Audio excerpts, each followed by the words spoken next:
suivi d'école au Sénégal, d'accord.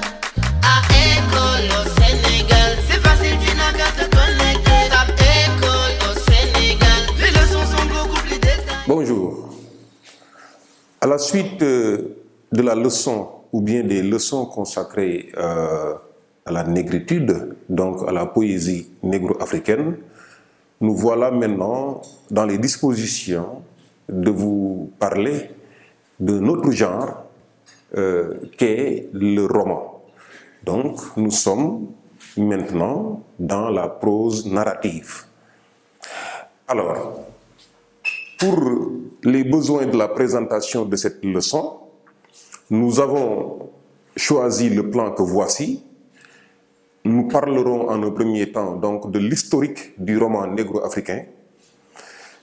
Nous parlerons ensuite un petit peu de Force Bonté de Bakary Diallo, comme premier roman publié en Afrique noire. Nous parlerons ensuite en petit 2, évidemment, de Batouala, de René Maran, comme premier véritable roman nègre. En grand 2, nous ferons ce qu'on appelle la périodisation du roman négro-africain. Et cette périodisation sera séquencée en 3 mouvements.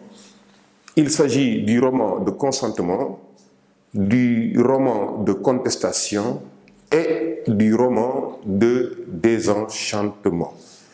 Donc, chers élèves, nous allons avant tout parler de l'historique du roman négro-africain.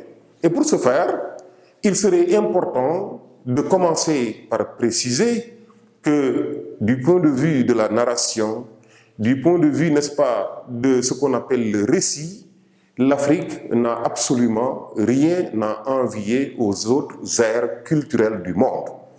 Nous avons une relation profonde avec la narration, avec l'art de raconter. Et dans les romans, on raconte. Mais la relation que nous avons avec la narration est une relation orale. Nous connaissons les contes et les légendes, nous connaissons les mythes, nous connaissons les épopées. Et donc, toutes ces formes de récits, n'est-ce pas, ont un caractère narratif. Dans les contes, on raconte. Dans les légendes, on raconte. Dans les épopées, on raconte. Et donc, l'épopée, le conte, comme la légende, sont des types de récits oraux qui sont très présents en Afrique noire depuis fort longtemps. Donc, nous n'avons absolument rien à envier de ce point de vue-là aux autres parties du monde. Maintenant, quelle relation avons-nous avec ce qu'on appelle le roman? Ce qu'il faut comprendre, c'est que même si le roman est à l'origine, n'est-ce pas, un genre oral, parce que les premiers romans, n'est-ce pas, on ne les avait pas écrits, mais on les avait racontés. C'était au Moyen-Âge. Donc, mais au fur et à mesure qu'on avance, on a fini par écrire des romans, on a fini par produire des romans, en les transformant en produits écrits. Et donc, le roman, tel que nous le connaissons aujourd'hui, est un produit écrit avant tout.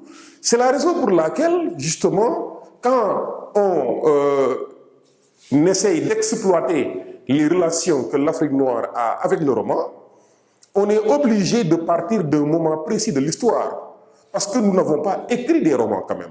On ne connaissait pas le roman dans son format classique, c'est-à-dire le roman comme récit écrit, consigné. On ne le connaissait pas.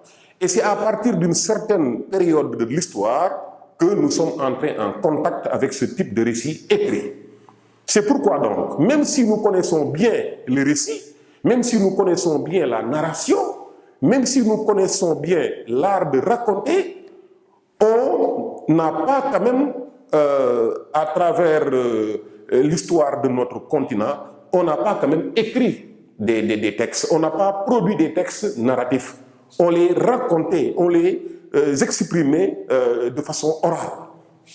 Et donc, la relation entre l'Afrique noire et ce qu'on appelle le roman en tant que produit écrit va commencer avec la colonisation. Donc la colonisation, l'installation du colon, n'est-ce pas, en Afrique noire, a beaucoup contribué à établir cette relation que les Africains vont avoir avec ce qu'on appelle le roman. Parce que le roman, en tant que genre, les Africains le découvrent à l'école. Donc c'est au niveau de l'école occidentale installée en Afrique noire que les Africains découvrent, n'est-ce pas, le roman. Et le roman va les fantasmer.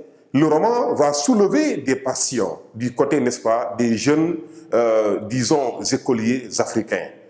Et ça va les poursuivre. Je veux dire, cette passion de découvrir les romans de Balzac, de découvrir les romans d'Alexandre Dumas, de découvrir les romans de Flaubert, cette passion, n'est-ce pas, de la narration romanesque, va habiter les jeunes Africains, de sorte que, en grandissant, ils vont eux aussi avoir envie de produire des romans. Donc, ce qu'il faut comprendre, c'est que la relation entre ce qu'on appelle le roman en tant que produit écrit et l'africain, c'est une relation qui prend sa source dans cette influence que l'école occidentale a exercée sur la mentalité des jeunes écoliers nègres à l'époque de la colonisation. Donc la colonisation est véritablement la source fondamentale de la relation que les Africains ont eue avec le roman.